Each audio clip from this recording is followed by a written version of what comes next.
What is up, guys? So today we're doing something that you have asked me to do for ages and I just haven't ever got around to it. I haven't really ever figured out a way I want to do it, but I finally have. So we're going to be looking at bot lane combinations and synergies for different champions, kind of which ones work well together, why they do, and also how to play them and how to kind of win that lane. So for the first episode, this time we're going to be looking at Graves and Jinx. So let's start off with Graves and looking at his aggressive support pairing first in Leona. So Leona has a good amount of damage on her abilities anyway. She has a passive, and when you combine that with Graves' damage, you have a huge amount of AoE damage capable of one-shotting pretty much anyone. So the key to this matchup is using Leona's passive stacks properly. Like Graves has his Q, his W, and his ultimate, which all proc them, and so it's really easy to get at least 3 out of 4 of those passive stacks. That's going to be your all-in after level 6, and that's when your combo is really deadly, but pre-6 you're also strong with these kind of burst trades. So Leona starts with 4 health potions, right, and the enemy AD carry only has 1. So Leona can go in, she can stun the enemy AD, Graves follows it up with an auto plus Q combo, and then you can both disengage. So that's a really simple trade. It will force him to use his potion, and Graves will take hardly any damage, only Leona will, and she has a lot of potions to heal back up.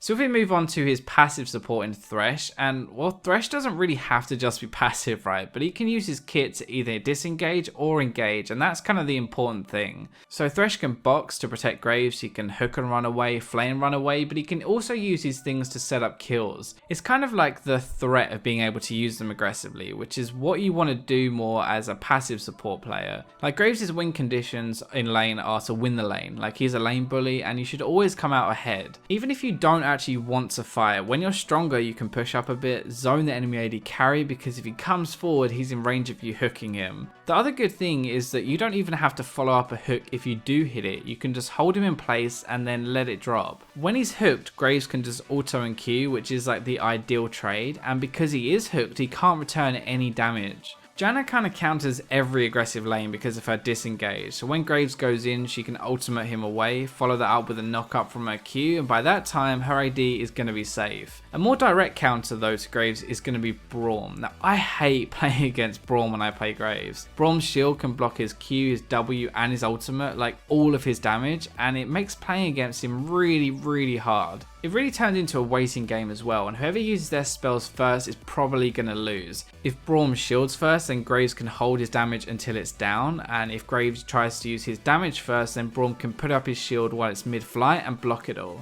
So next up we have Jinx, and she is actually getting really popular now, partly because of this kind of hyper carry state where games are getting longer, but also because she's a very good tank killer. So for aggressive support, we're going to go with Blitzcrank. Now a lot of these are kind of like Leona also works and Thresh also works as well, but the reason I'm picking Blitzcrank is because of his natural damage. The idea or synergy here is that you're going to mix your fist, or well, okay, your knockup, probably shouldn't call it fist actually.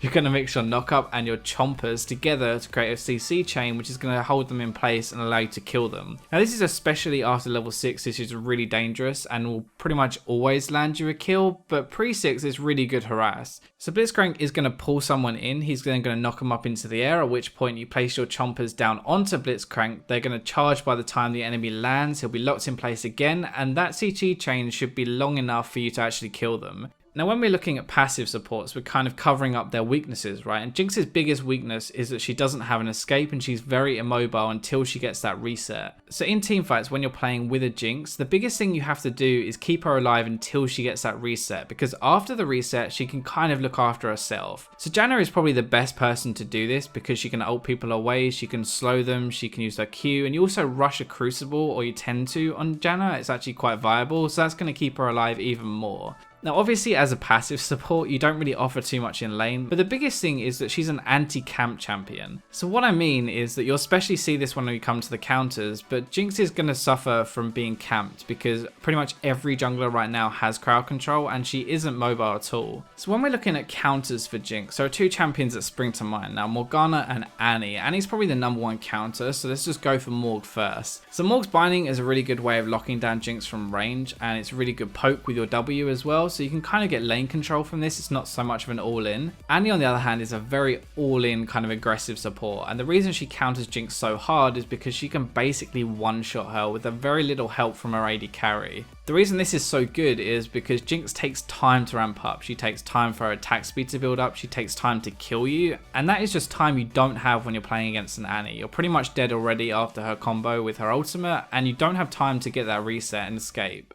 So that pretty much wraps up this episode, and I hope you guys enjoyed it. When I first thought about doing it, I wanted to do kind of 3 or 4 ADs per video, but when I started to record this, after just Graves and Jinx, it was already kind of long, so I didn't really want to cut them down. I just left it as a 2, and I'll do more of these kind of shorter 5-minute videos. As with all of my new series, I'd love hearing what you guys think, so make sure you comment down below whether you like it or what I could be doing better, but that's all for this time, so I'll catch you next video.